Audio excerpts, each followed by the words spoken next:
What's new, 802? I'm Becca Hammond, and you're listening to Vermont Talks. Vermont Talks may include graphic or explicit content. Listener discretion is advised. I changed the name of the podcast. It is now no longer Burlington Talks, it is Vermont Talks. Today we are talking with Seth Cronin from the band Sputoola. Sputoola! It's the greatest name for a band ever, and it's so much fun to say. Sputoola was formed in 2016 and is a progressive funk rock band. Pale Blue Dot was their first single, released in 2018, and they have just released the self-titled album that is their very first, Sputoola. Go check out Sputoola's album. They are so much fun. I like them a lot. Sputoola is comprised of Seth Cronin on guitar and vocals, Ian Hunt on bass and vocals, Matt Berry on drums, and JJ Vanacore on the keyboard. Thanks so much for coming on the show, Seth. Here we go. Welcome, Seth. Thanks for being on the show. Thank you so much for having me, Becca. Thanks. Can you tell me what your band is called? My band is called Sputoola. And how the heck did you think of the name Sputoola? Sputoola. It's interesting. Originally, the band started just three folks, myself and two lifelong friends. I'm Seth Cronin and Ian Hunt on bass, Matt Berry on drums. And it was just like a jam club. I would just have, people stop by my basement, and we would just, totally improvise, no structure, no aspirations at all. But after doing that for, over three years, we had such a repertoire developed, and just kind of a pent up energy to kind of expose some of the music we were creating to, some of the friends and people in our lives. We just decided to, take the project outside of the basement. And then, of course, it needs a real name, right? And so how do you think of a band name? There's no obvious way to do it. Oh, right. Yeah. And it can be anything, right? People come up with in the funniest ways. My huge concern is always like, if the band name becomes something you overthink it becomes really pretentious sounding. Yes, it can. I always love the bands that have like 6 words in their name. Yeah, I had a band previously in. I lived in Tennessee for a couple of years, and cool. Started this kind of bluegrass gypsy jazz band, and we were called the Red River Outlaws. I thought that's a good name. It had a nice ring to it, yeah. But no, so for Sputoola, I kind of had this idea that like it would be interesting if we had this like common word that was just said and spelled wrong. So it was sort of easy to remember, but it would still be a little bit search engine optimized. If you name your band the Cell Phones right now, like maybe that would be a cool band name, but it would be so hard to find you on the internet. Right. You would never, no one's ever going to find you. You're never going to rank. Band, yeah, right. You're gone. The cell phone music, right? So you kind of have to, I don't know. Ian sort of suggested, he's like, I've always liked bands that were just sort of, any old household object, just something comfortable and familiar. And I sort of scratched my head. I was like, you don't want your band to really be called like the Spatulas or something ridiculous like that. And Matt Berry's rubbing his chin in the corner, and he just says, Sputoola. I don't know why. It was like sort of... It just came to him like that. Not spatula, but Sputoola. The first time you ever saw the word spatula printed on paper, it doesn't like immediately occur to you to say those letters that way, right? It's like Spatula. Anyway, so it just immediately stuck with me, and I think it became this sort of metaphor for like doing something normal but wrong, and that being its own thing. Like the real novelty is like trying to do something but getting it wrong, right? You can't ever do anything perfectly. So Well, I think you did Sputoola perfectly. Because if your goal was to make something unique, Like that's so perfect. It's so cute too. I really like your logo and that design. It's good. It sticks out. And like you said, people will find you. No one's gonna forget that name. And as soon as you type that in on Google, you're the only thing that comes up. The dream, right? That's all you want. So, yeah, that's how Sputoola came to be. Yeah, since then we've added a keyboard player. In 2018, Nice. a nice man named JJ Vanacore joined and added a lot to the sound. So Very cool. So do you guys play in town frequently? Are you all in the Burlington area? yeah, I'm actually the only one outside of the Burlington area. Burlington area. I'm in Essex Junction. I'm outside of Burlington proper, I should say. Right, right. Oh yeah, I consider this whole area, we're kind of like little boroughs of the same kind of city. And it's funny because Essex is basically like the biggest borough, but it's kind of tucked in the back, so it's not, I don't know, it doesn't get all the attention that Burlington and Winooski get. Yeah, it's a very bedroom kind of community, and it's too bad. I think it'll start to develop more and more of its own personality in the coming years. Even since I moved to Essex in 2015. Originally, I'm from the area. I went to Essex High School, Cool. but left for university and lived in Tennessee for a while, and came back, and there was like nothing here, like not even like a coffee shop, and now it's like just starting to have like little bits of culture grow up around it a little bit. So yeah, there's been quite a bit happening in that whole region, and now they're really trying to work on the Five Corners. And I think once that work has happened, who knows what's going to happen in us. I hope it doesn't lose the vibe that it has, because it has this, I like taking a walk in Essex. Like it feels like a suburb, but in a good way, like a comfortable community. Parts of Burlington feel like that, but it has a city vibe. Being in Burlington, you feel like you're in the city. Being in Essex, you kind of feel like, I don't know, like you see kids like riding their bikes on the street, and it's like, I don't know, it feels more Vermonty than Burlington does. But we're all Vermonters. I mean, I'm not saying it's not Vermonty in Burlington, but it doesn't have that small town. Like Essex somehow has the most people per capita, I think, of any town in the state now, because, and it still feels like a kind of small town vibe. Like it feels like when you go there, it's not the city. I guess that's all I'm trying to say, is it's just not the city. And I hope it kind of maintains that. But clearly it's growing really fast. I can't believe how much has popped up around the Five Corners just in the last 10 years. Like since I went to college, there's been so much growth there. Yeah.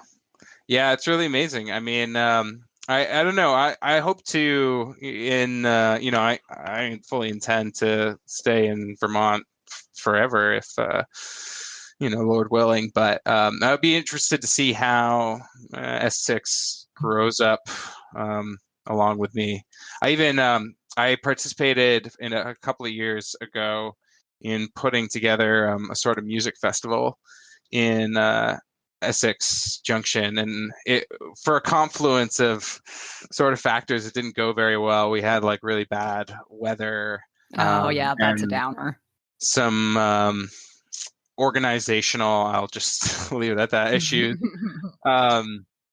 And so it just discontinued, but you could tell the community did have like a hunger for, it was kind of like an art walk music, Oh, cool. kind of which is totally the kind of thing that would do really, really well here. Just requires so much energy, to get right. kind of thing started.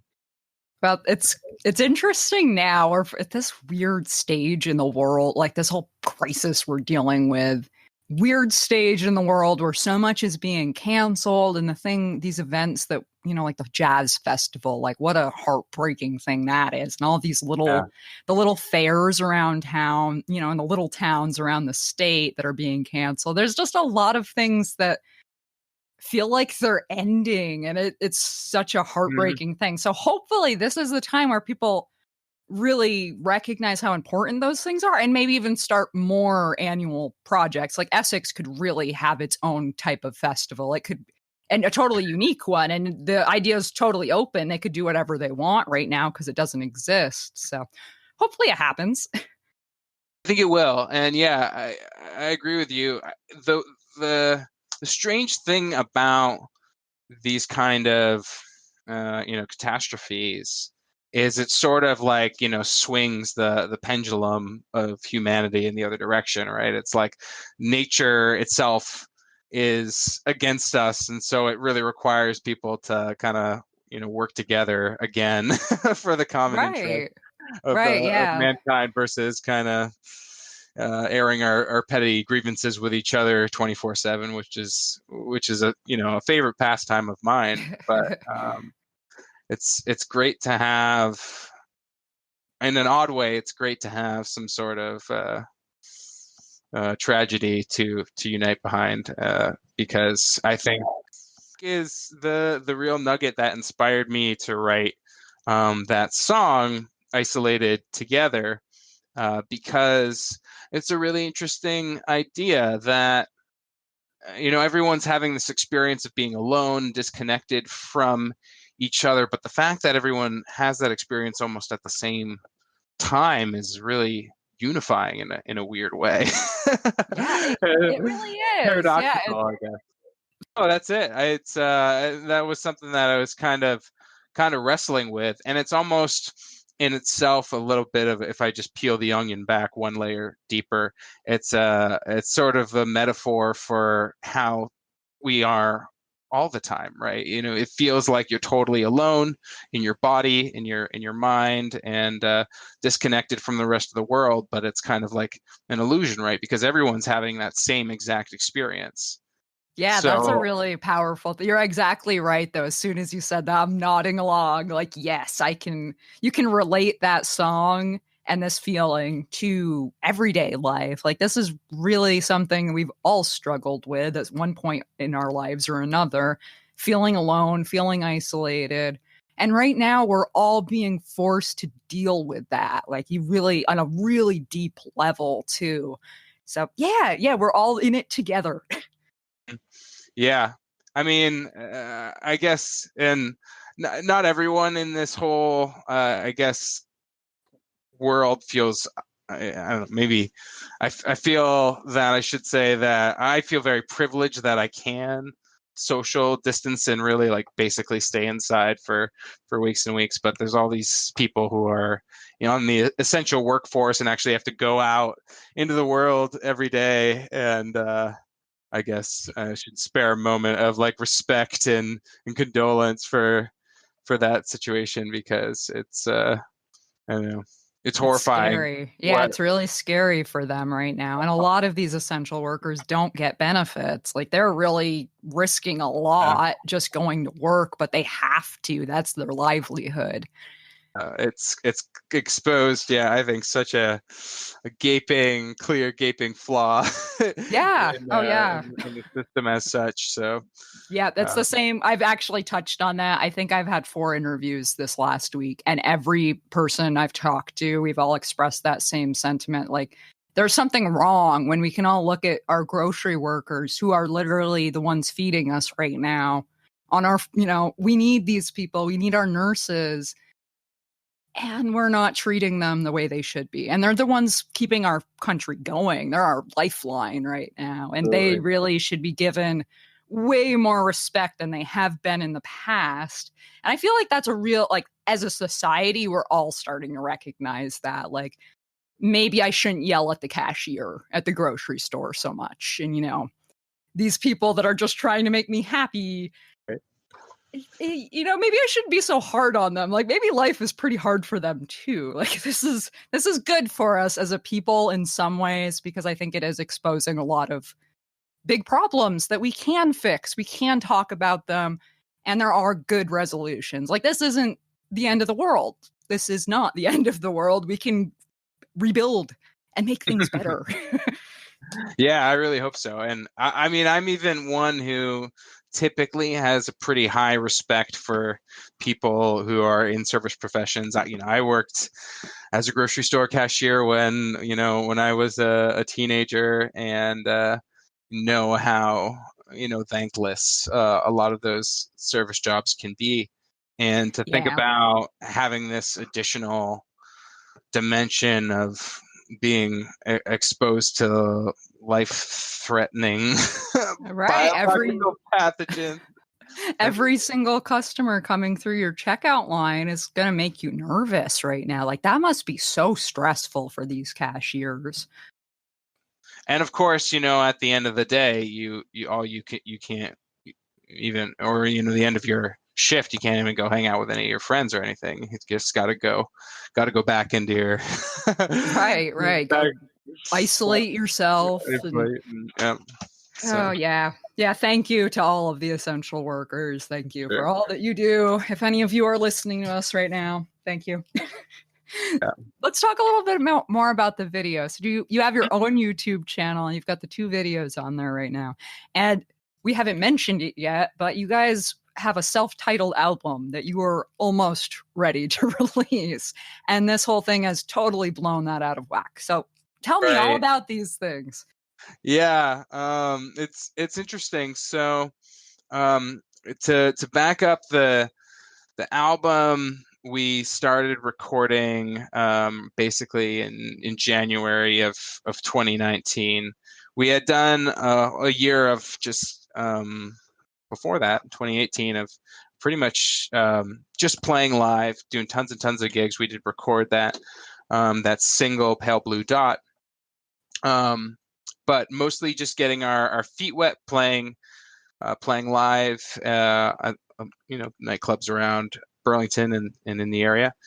But we decided we really wanted to focus on putting together, recorded material. And, they really took the task pretty seriously, built a recording studio in our practice room, which is conveniently located in the partially finished basement of my house. And we pretty meticulously recorded a ton of material, about 15 different songs through the course of it, and we're not going to release them all. It was really an exercise in figuring out what was our most developed material. So we recorded this large quantity of songs, picked I think the 6 best of them, what I think are the best. Yep. I should say. I know that there's 6, and then really dived into producing those as recordings. So we would do dozens and dozens of takes for each of our instruments, layered on a bunch of whatever vocal harmonies, different production elements. Even programming some like orchestral sections all over. Cool. Really So, exploring a lot of different soundscapes. And yeah, sorry, I'm totally interrupting, but please. did you record each piece and then master them all yourselves too? Is this totally self-recorded? So it's totally self-recorded. Almost all of it was tracked here in my basement where I'm currently offering this interview, which is why I said here. Cool. The drums and guitars and keyboards. The final mix and mastering was actually done at a local recording studio. Oh, awesome. It was Which one? Tank Studio in Burlington on North Winooski. Cool. I haven't even heard of that one. I have to jot that down. Yeah, Tank. It's really good. Rob O'Day and Ben Colette, his partner, run Tank Studio and have for quite a while. They have their current location is the old Spokes Home. So, oh, cool. That's a nice name. old Spokes Home. Yeah, the used bicycle shop was located in this building for many, many years, and they just moved last year across the street, and Tank Studio moved in. I see. So, cool. Yeah. Rob and Ben are really cool guys. They were like kind of, I think, technical tour crew for the Fish for many years, and then after cool. Yeah, I think I've heard of these guys actually. Now yeah, that you say that. yep. And after Fish broke up, they started Tank, and Ben and Rob still do a lot of engineering work when Fish goes in to record. So That's awesome. Yeah, it's a really cool studio, really great space, and I really recommend it to a lot of anyone who wants to record. But so Rob actually became sort of my consultant, really, to figure out how to finish the album. And so I really wanted to have a very professional sound, even though we kind of recorded in an amateur sort of space. And so we did a lot of work really cleaning up the recordings, and actually ended up re-recording the entire bass guitar on the album at Tank Studio, and that was a real treat. Rob is actually a bassist, and while he didn't play the bass on the album, he advised on the bass tone. So Nice. It was really beneficial working with him, and that was sort of winter last year when we were doing all that. So spent about 3-4 weeks with Rob, not constantly, but over several late night sessions, mixing and mastering the album. And it sounds really fantastic to me. It's gone way beyond where I thought it would. So that's awesome. I have to apologize. I clicked on your drive link and it didn't work, and I didn't click on it again. I'm so sorry. I'll have to listen to your whole album after. But this sounds so cool, though. Is it all the same kind of... It sounds like you do this... We haven't even mentioned. What would you describe your band's sound as before I go any further? Oh, yeah, that's the dreaded question, isn't it? Everyone hates that question, but I love asking it because I get such interesting answers. I call it, like a blend of like funk, psychedelic rock, even some jazz and folk influences. It's difficult to really articulate, for in the retrospective for like Red River Outlaws. It's easy for me to say like now, like, oh yeah, it was kind of like a bluegrass gypsy jazz kind of acoustic band. When I moved back to Vermont, I really wanted to start like a rock band, electric guitar, drum kit, make some noise. And but it was a lot about, I wanted to be able to play music out at nightclubs and have people dance. I feel like that's one of those cultural aspects with Burlington that I always connected with really deeply, that there was just always live music playing somewhere down the street and people there dancing to it, like, this like silly fools. And that's the dream of I feel like a lot of musicians who grew up in the Burlington area is to, have the opportunity to entertain some of those silly fools. So, yeah, a lot of it's very, very, very funk influenced. It's a cool medley of sounds, I've got to say.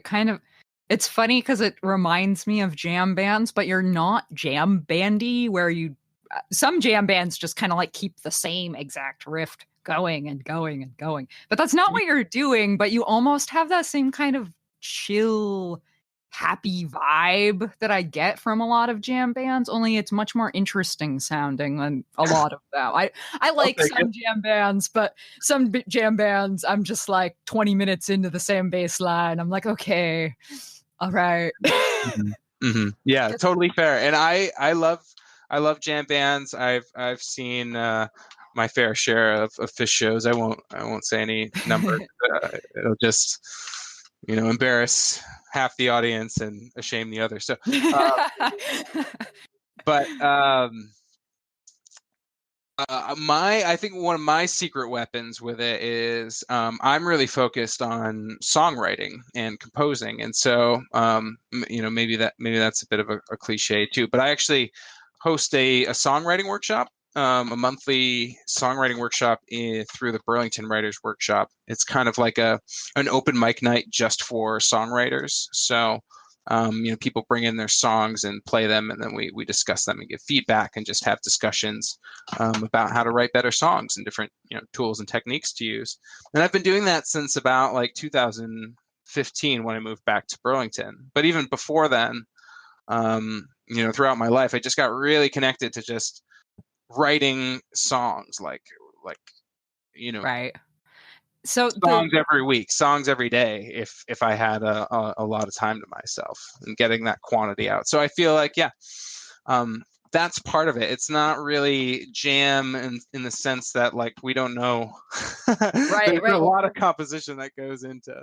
That's obvious too. Like, you can tell you guys know where you're going, and it's just that sound. I guess it's the jazz funk sound. Sure. Like that sound evokes that same kind of feel I get from a lot of jazz bands, but it's interesting. Like, I tend to get bored, I think, with a lot of jam bands, because it's like the same solo will go on for a really long time. But your music, that's not remotely the case. Like, I'm not even like, that's not what you guys are doing at all. It's really complicated and audibly interesting, which I really like. I like music like that. That's not quite the norm. It's a little more complicated than that. Yeah. And I think that's a really fair critique of a lot of jam music. When we play live, it's a very much a read the room kind of approach, because there's times when it would seem totally appropriate to play an extra 5 minutes on the jammy guitar solo section of the song if people are really, Yep. And I will definitely agree with that, because even rock bands, there's times where, like, people are so into dancing and into that song that you don't want to just end it there. Like, they don't want you to end it there. And that, feeling the vibe of the people is very much important. Yep. I would agree with that. We played last summer at Delhi 126, which is a very quiet venue for a band like ours. And so it was a totally different approach. It was really focused on, like, to play quiet, any rock instrument quietly, it requires such a much more intense focus for whatever reason. Right. And loudly, yeah. Yeah, it's funny when you say that. That's very true, because something played softly, it's kind of like when I've heard people say this, when you whisper to someone, everyone leans in and you focus really hard on that sound. So when you're playing an instrument softly, you really notice every note. Like, their ears are perked up a little more. They're really hearing it. So as the musician playing the instrument, you feel that, like, you feel that intensity a little more. Yeah, exactly. And it's interesting. I guess I'd never totally formed this thought before, but that as you start to play louder and sing louder, there's more and more like reckless abandon with whatever sound you're actually making, because it's simply releasing energy, not in any super focused way. So I'm going to swing back around, and I want to mention that Jason Baker did talk about the songwriting group when he came on the show, which was awesome. Very cool. So if people were interested, what times do you normally do this under normal circumstances? Yeah, well, and this is the good news. We hosted the April workshop. So we have a monthly workshop. It's the second Thursday of each month, and we're currently meeting on Zoom. Typically, we have an amazing workshop space in Burlington on 310 Main Street that the Burlington Writers Workshop pays for. They're a nonprofit, and somehow survive off of donations and grants and things like that. That's awesome. To offer free workshops to citizens of Burlington. But we're currently meeting on Zoom, and there's a lot of challenges associated with that. The sound quality and general ability to be constructive. Right, right. Having a productive one-on-one conversation like this is exceedingly possible, but as the numbers of people go up, it becomes, I think, more and more difficult. Much more complicated. Yeah, it's hard to get everyone's opinion on things. But that is great that you're still doing it, because what you could almost do instead of have people respond back verbally, you could have, okay, this person has the floor now, and everyone type their responses back. So it's less noise and more focus. Because that's how you guys, I think from what Jason told me, it's like, okay, this is what I'm working on. And then you get feedback. So that's awesome. I'm so happy you're still doing it. I'm sure people are going to be interested in continuing to do that too, because everyone's working on their songs right now, stuck at home. I think so. And it's amazing. The best part about it, I don't really think is necessarily getting feedback from other people. That is very valuable. But I think the approach the songwriter takes when they know they're actually going to play this song for people who are going to listen to it. It's a subtle kind of magic energy to that, because a lot of people just write songs totally for themselves, or by the time they play it for other people, they haven't really thought about the audience that's ever going to receive the song, which I don't know, maybe that sounds like a good idea on its face, but it's really not. If you want to write a great song, it's got to be great to someone. It's got right. It has to be well received. There can't be a line in there that jumps out to them as totally ridiculous and doesn't make any sense, or that the same word being repeated is distracting. I don't know, all these little tiny technical details of writing songs that you don't really think about until you're going to be exposed to potential criticism, and it's made me a better songwriter. So I imagine it helps other people too. I was just laughing because I was thinking of all the pop songs with such stupid lyrics on the radio, and you guys meeting up in a group in Burlington, like you said, you're actually thinking about how is someone going to receive this line? Like, just the stupid things that get said, like caking on me, bacon on me. That's an actual line from a song that was like number 1, I believe, on the pop charts for a while. Caking on me, bacon on me. What the heck does that mean? And like, it sounds so dumb. So I very much appreciate that you guys are putting some real thought and effort into it, because someone like me, I listen to lyrics and I question those things, and I wonder why it's on the radio. Yeah, I don't know. I'd have to do some research to articulate an appropriate response to the caking on me, bacon on me phenomenon. I don't think that had anything besides like innuendo in it. I think that whole line was just some sort of innuendo, but like really badly presented. Hilarious. Like, that's hilarious to me, though, that these people write these songs. They don't think about what it, like, I seriously doubt the guy that said that line had any other intention than I need some lines to say in this song. Right. And that was the result, and they sold zillions of copies, because that's the music industry. But real musicians, real artists really think so hard and are so careful about every note, every word. Well, sure. And there's something to be said, like there's an art unto itself for the things crafted totally for their commercial utility, right? You could buy like a chair made by like a really nice craftsman or something, right? And it's all this nice wood and polished, and he really worked hard on crafting this chair. And you might like to sit in that at home, but a chair like that is never going to be useful to the McDonald's Corporation to populate millions of locations around the world with chairs, right? So you need to design something, and it's kind of like that, right? That's the funniest comparison I've ever heard in my life. McDonald's can't mass produce that. Oh, that's so accurate. Like, you gotta spoon feed the masses. Or whatever, Right. Spoon feed the masses that cheap stuff that just goes down, that tastes good.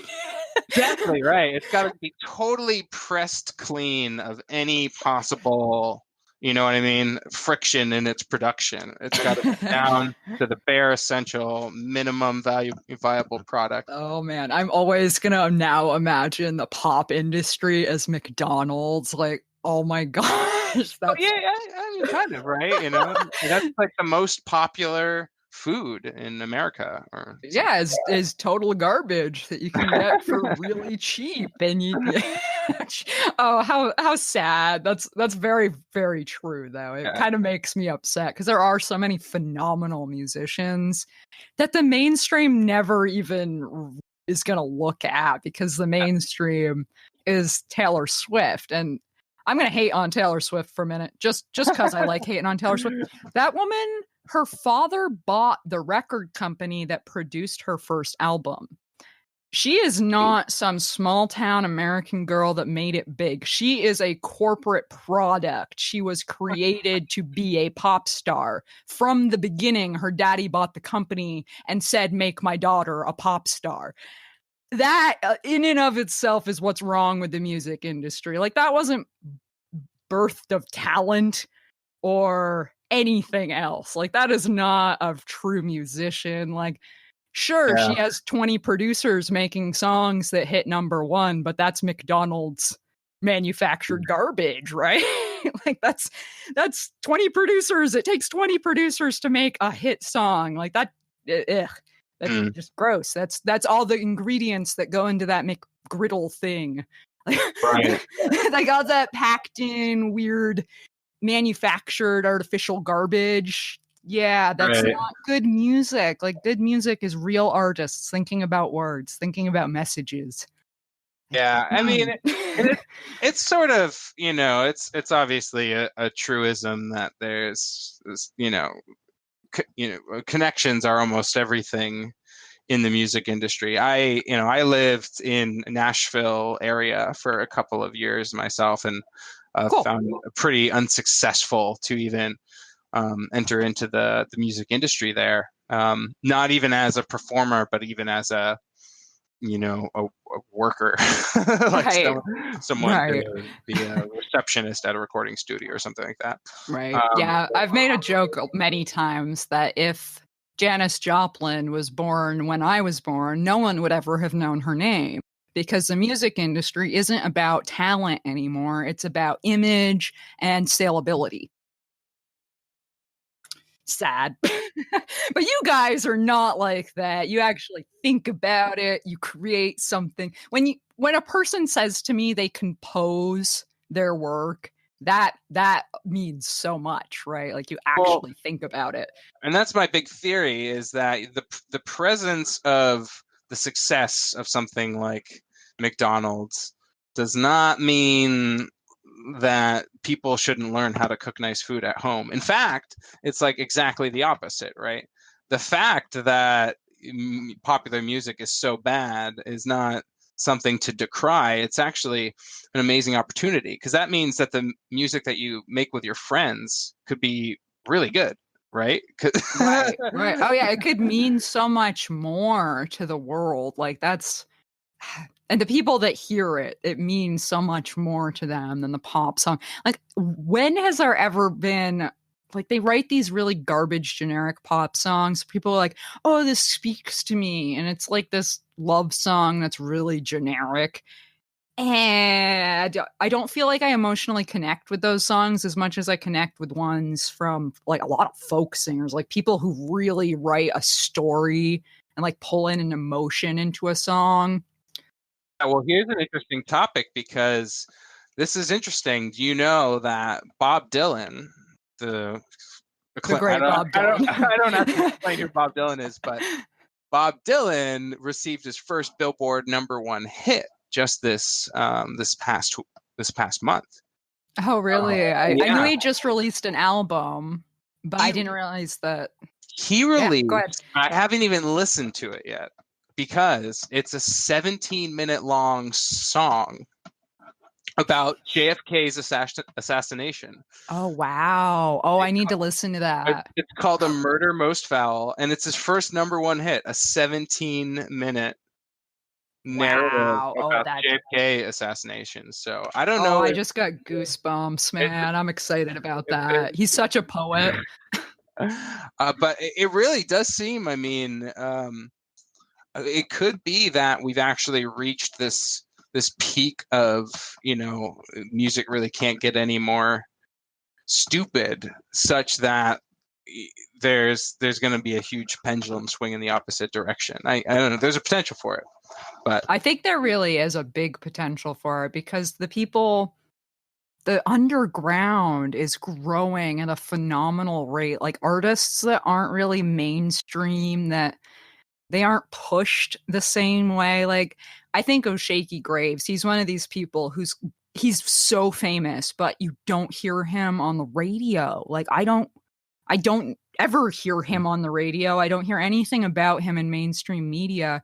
But that concert that he had in Shelburne, he had it at the Shelburne Farms last year. Everyone knew the words at oh that yeah, concert. Like people love this guy. He's an I would say he's an American hero because he's bringing together the country in this really positive, powerful way. Someone wrote as a comment on one of his YouTube videos that Shaky Graves makes me proud to be an American when not much else does. And that's kind of how I feel about a lot of these musicians. And the yeah. people feel so strongly about the music that we're forcing it into the mainstream. Like he's going to be mainstream soon, I think, because how can he have sold out concerts everywhere and not be mainstream? Yeah, interesting. I do have a funny Shaky Graves story that I don't think I'm going to tell. I don't You want don't to. have to. I You don't can want to tell it if ruin you your. want. I don't want to ruin your image of him. It doesn't paint him in the most generous light. I'm not saying that he's like the greatest guy in the world, but I do Yeah. love his music. Like I do like listening to his songs. But yeah, like He opened, believe it or not, for one of my friend's defunct bands. Shaky Graves is from the Austin area, and so yes, my yeah. friend also had a band in Austin, and they were releasing their debut album. The band was called Befriend the Bears, and the album was called Before They Take Over. And anyway, Shaky Graves opened. This was before he kind of exploded more on the national scene, and it wasn't really that bad. Shaky Graves also happened to be selling an album, even though he was kind of an opener. And apparently he did a little bit of a ruse. They had like a raffle to give away a free album or something, and like Shaky Graves went up on stage and claimed the raffle and then promoted his album again. Oh, okay. Like that was That's my Shaky Graves story. oh yeah, a lot of people do that. Isn't it funny when people do things like that? Or it's like, you're here for this concert, and then they start like they'll take the mic and they're talking about something like, not really related, and everyone's just kind of like, okay, yeah. moving on. like that's funny. That doesn't really surprise me though, because I mean he's he's self-promoting. Like that doesn't surprise me at all. That he would do it that. doesn't bother me at all. Yeah, I honestly think that is what separates people who are at least independently successful from. I mean, you can have bad luck and you can have good luck, but neither kind of luck makes really any difference unless you have like a ton of hustle. Right. And I think that's one thing that is in shorter and shorter supply in the.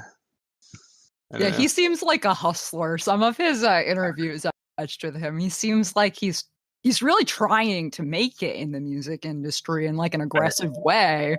And it's so weird how popular he is. It still just blows my mind that like you don't hear about him on the radio. I don't even know what station would play him though. I guess he doesn't fit into the popular music norms that we've created. Because he's not he's not country. Like he's not hangy twangy country, and he's not rock. And he's not even close enough to rock that the Buzz would play them. That's basically everything. So I don't know. Like you're not going to hear him on the radio unless we make a whole new radio station that just doesn't subscribe to any mainstream norm. which that's the whole media in itself, right? Like mainstream norms. You have certain aisles you have to fall into, or they just ignore you.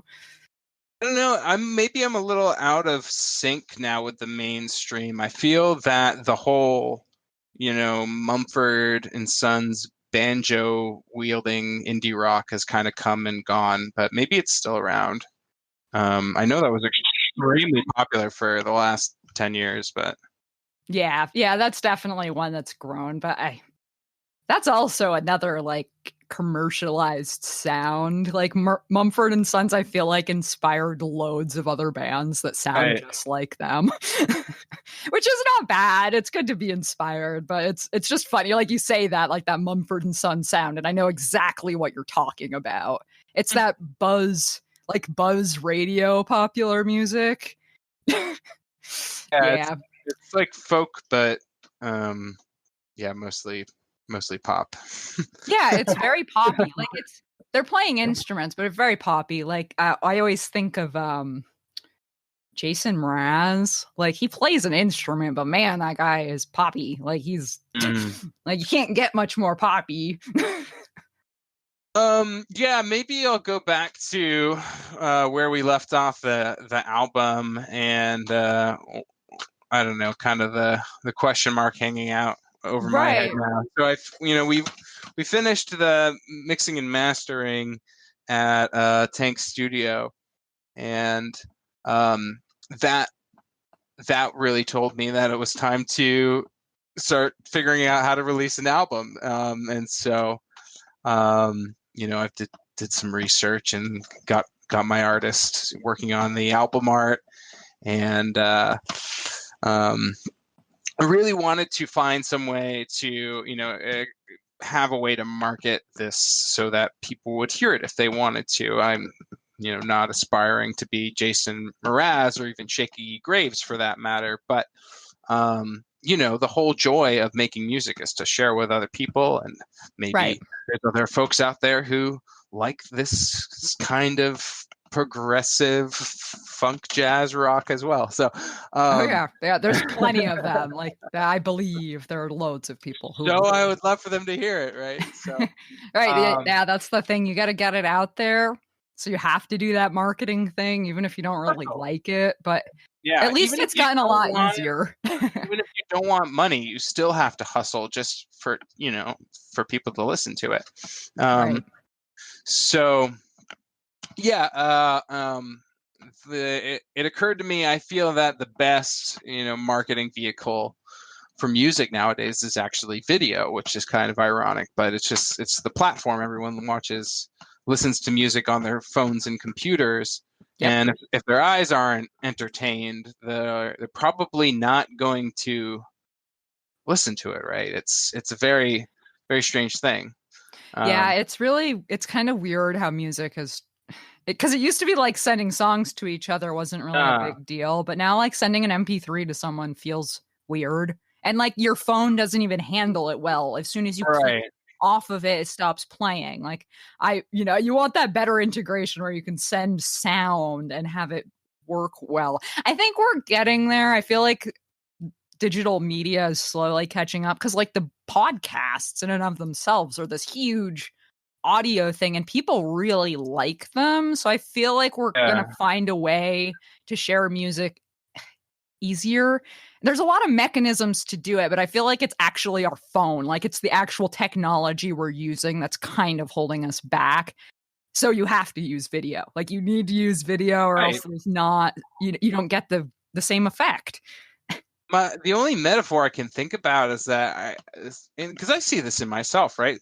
The music that people listen to, like music that's just on their phone or on their Spotify or whatever that they're actually listening to, like you would never really listen to anything that you weren't already comfortable with, that you already wanted to listen to, whether it was already in a genre that you wanted to listen to or an artist you already wanted to listen to. It's like the clothes you wear, right? You're not just going to put on someone's clothes because they want you to wear it. It's like, no, like you'd never listen to a band that you weren't familiar with. Like that's not part of my identity. Like I'm not going to listen to that. So you have to like break that that you have to break that barrier somehow. And I think video is one of those mediums just because it's so imminent. If you're just scrolling through Instagram and you see this image of people playing instruments, like maybe that would intrigue you enough to actually to break that barrier and allow that music to enter your ears. But it's a very funny thing. And it seems that more and more we have to kind of design our art for algorithms, which I guess is a little weird, but it's true though. It's kind of funny because it's like whatever people are gonna like, which is that's like graphic design in and of itself, right? It's like getting people's attention and focusing on what you want them to focus on. You're very right about that though. Like the internet, you need to bring in video, you need to bring in images, you need to basically make yourself this three-dimensional object on the internet. Like you need to exist as a band, like visibly, audibly, in and show video of yourself actually doing things. And somehow through all of that, you start finding different people through a bunch of different means. But it's a lot of work. Like that's a lot of effort up front.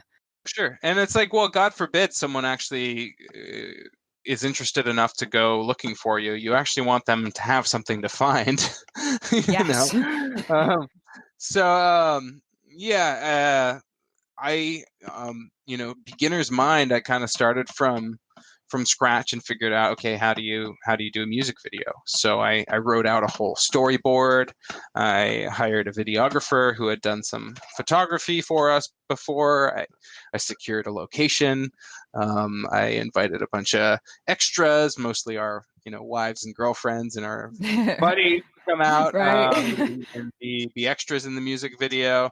Well, it sounds like you took it super seriously. Like that's really smart. You planned it out ahead of time, so you didn't just go into it with a camera and then you're awkwardly standing there like, now what? Do something. Yeah, literally 13 pages of like storyboard with like scenes sketched out and stuff like that. And that was would have been filmed on March 13th, and it was that weekend basically that everything got super weird really quickly. Yep, that was the last day before I got sent home from work, and I haven't been back since. So yeah, that same night, buddy had a 30th birthday party planned. That was canceled, and so that was the whole dominoes. I won't complain about my cancellations because I'm sure there's so many. Everyone's hurting. Everyone's hurting right now.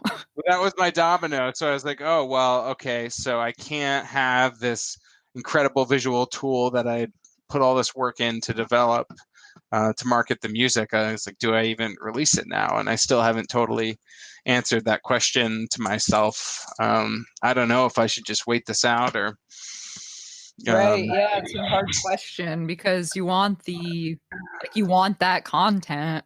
But you don't know how long it's going to go. Right. And people are all sitting around their computers for 12 hours a day now. So maybe now's the best time to release something. Right. And so much stuff's being I can't believe the amount of music that has been quickly recorded and thrown online. And some of these songs are incredibly phenomenal. I found this band out of Chile that it's become like my jam for the pandemic. I love this song so much. These people don't have a professional recording studio. They don't have anything professional. They actually held up a cell phone of their friend singing and just ran the line into the audio. Like that's how they made the video. And it's so good. So, I mean, anything that you've put a lot of effort in right now, I think will stand out actually, because so much is coming out just to make the content, just to help support each other. But if you actually put a lot of work into it right now, it's going to shine compared to all of this other stuff, especially if it's good content worth consuming. Like, wow, this is actually really, well thought out. Like someone put some effort into this. This wasn't just them, in their basement today. Like, let's make a quarantine video. Right. Yeah. Well, I don't know. It's really interesting because there's definitely there's values at both ends of the spectrum, right? And one of the things I kind of was kicking myself for is that I felt like I had spent so much time and effort to kind of like perfect all the details of this album that now it was like too late or something to release it at all, because I'd missed my chance to fully realize this vision of having all the content set up the way I wanted to, and then having a big album release party with with all my friends at some fantastic Burlington nightclub. And you'll have that though. You're definitely gonna have that. I think right. I would honestly, if I were you, and I mean, well, I might out of the interview because I don't want to be telling you what to do, but I might go back and just keep on teasing that keep on teasing that album. Like, when this is all done, we're gonna have a party, like, and we're gonna play this album, and it's gonna be a big deal. Yeah, but I mean, in the meantime, I'm kind of focused on also like just staying really creative, and that's why we kind of put together that isolated together demo. It was something that we could just like you said, sort of throw together in our basement and didn't have to focus so much on being, everything.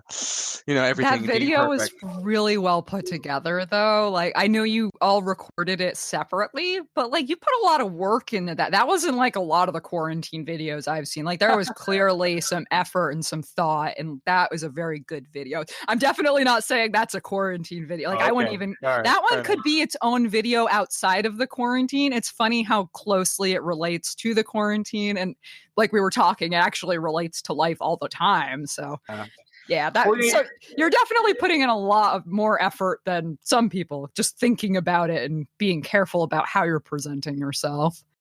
Absolutely. And I think one of the reasons I did that is because I observed sort of the trend you're probably hinting at, is that the first week everyone's at home, and I did this myself. I was like, oh, maybe I'll finally check out this Facebook Live thing.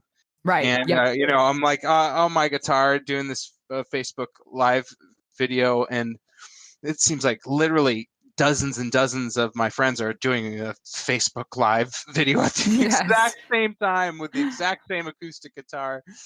And I really like stepped back and I was like, yeah, there's not much, there's not much novelty at this particular moment, me trying this medium. So like, maybe I should work out something just a little bit more polished, just a little bit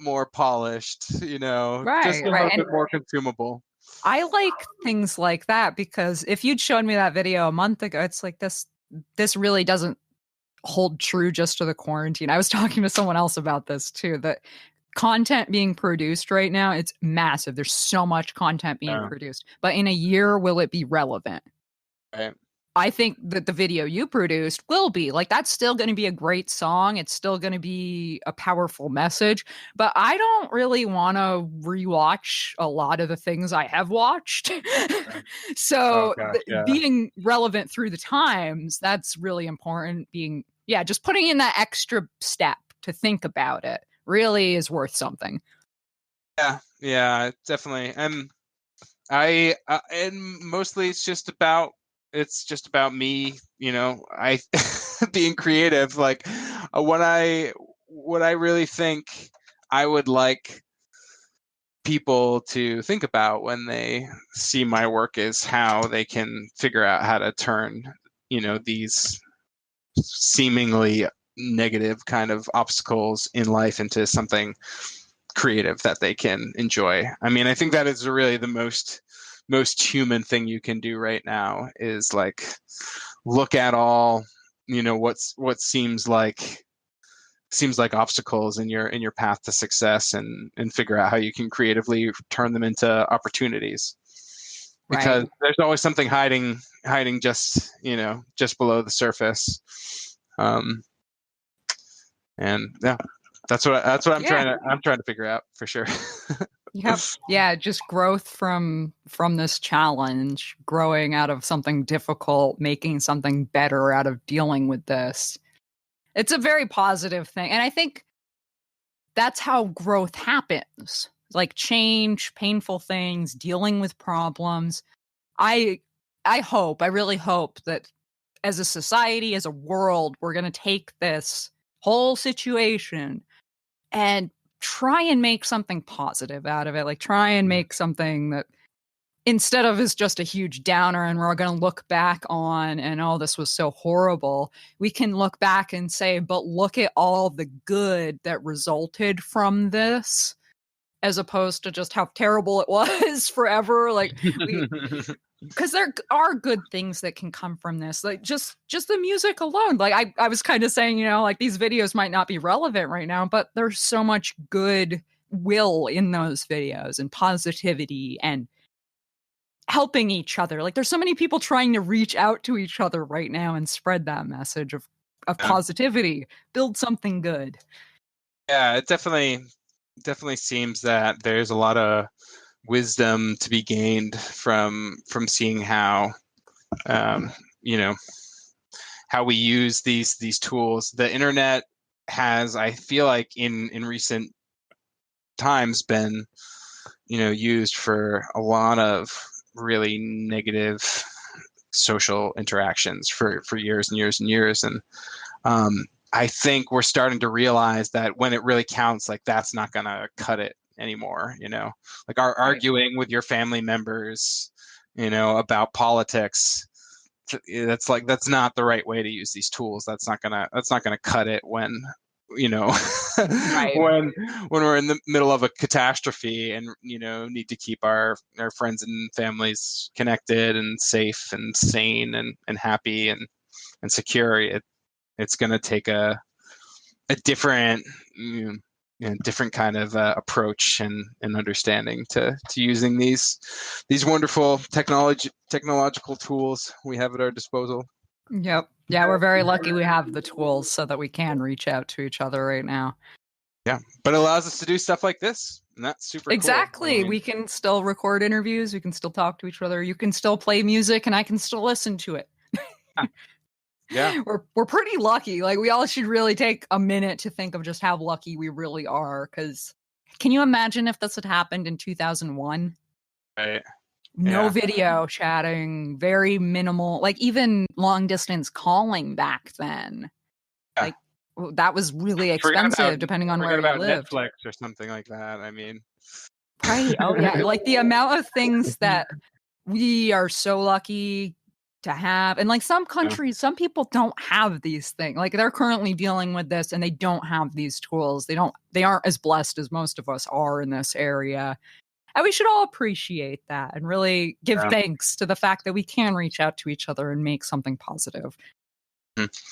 Yeah, I'm super grateful for everything I have, for sure. I mean, now is such a great time to have a space in your life for something like music, because it's this inward pursuit, right? It's fun to explore it outside, with other people if you can, but it's definitely not a prerequisite. You can dive in to an entire world of music of your own creating if you have the right motivation, I guess. Right. I just want to end on a final note that someone made a beautiful comment on the internet, and I'm going to kind of steal it, but I'm going to paraphrase it because I don't remember their phrasing. We always ignore the artists and the musicians, but in this crisis, who are we relying on the most right now to keep us sane, to keep us together?